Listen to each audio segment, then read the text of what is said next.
So I was saved about 2 years ago from, atheism, and I have a pretty atheistic family.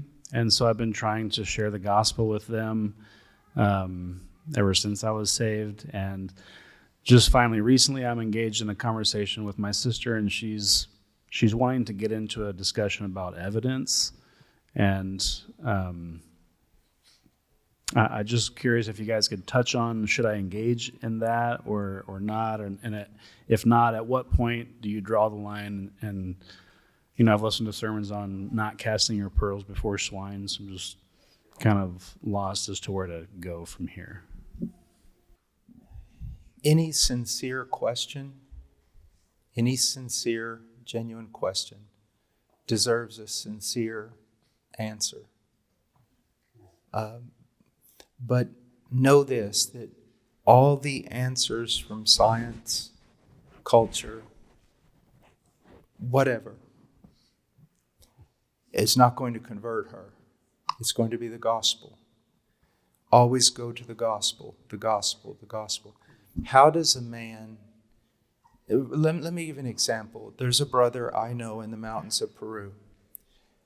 He was pagan Catholic, which is, as many of you know in Latin America, it's a mixture of a paganism and a Catholicism. The whole village was. One day, a little man, unimpressive, came in there and shared a gospel message.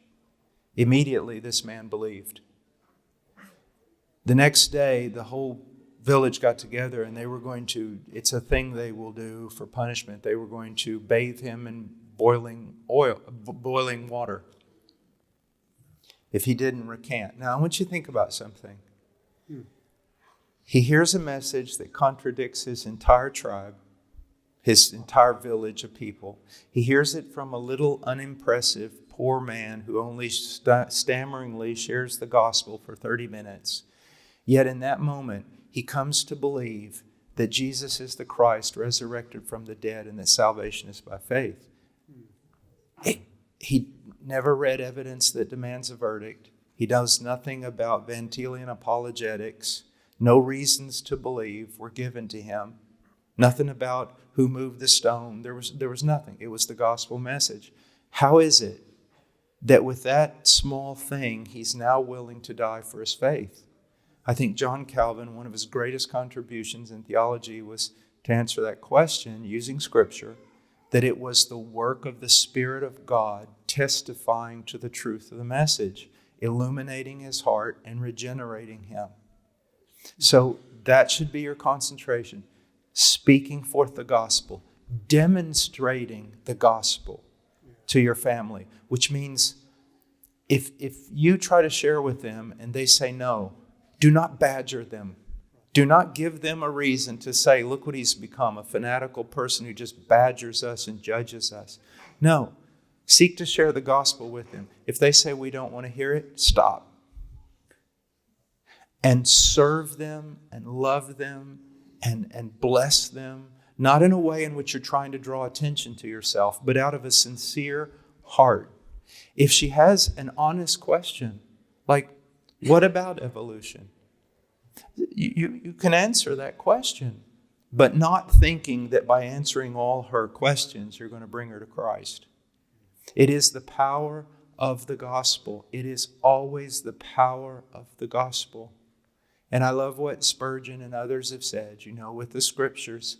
You don't have to defend the Scriptures any more than you have to defend a lion. Let him out of the cage, he'll defend himself. But let me give you one other example. I remember I was on a plane having a wonderful conversation with this unbelieving man. And then I said, can I take the next few minutes and share with you the gospel, my faith? And he turned in just one moment, into no, I don't want to hear anything about your religion. Now, if I was really zealous, I would have kept going, right? And I said, okay. Now, what was it you were saying about your sister? And I kept talking with him. I kept serving him. And you know what happened? He got up. Now, if I would have badgered him, what would he have done? He'd have got off the plane, got his bags, met with his other friends at the bar there, during the layover and said, I was badgered by one of those fanatical evangelicals. Gosh, it was horrible. I'm glad I got off that plane. But because I didn't do that, he got up before me. He was actually sitting on this side. He got up in the aisle. He got his bag, was getting ready to leave. I was still here. And he took one step and he stopped. And he turned around and he said, I am so sorry. I'm so sorry. I had no reason to be that way with you. Do you see? And you want to. We have a lot of college students, and one of the things I always have to tell them: look, you've been converted, and now you're saying to me, your parents have gone to church for 25 years, and you don't think they're Christians and everything. Let's talk about how you're going to act when you get home. You are going to not come in there like some zealot. You are going to come in there and share your faith. Mom, Dad, look at this, what happened to me. And then you're going to serve them, humble yourself before them, be more obedient than they could ever imagine you would be. And they're going to start asking you, tell us more about this faith of yours.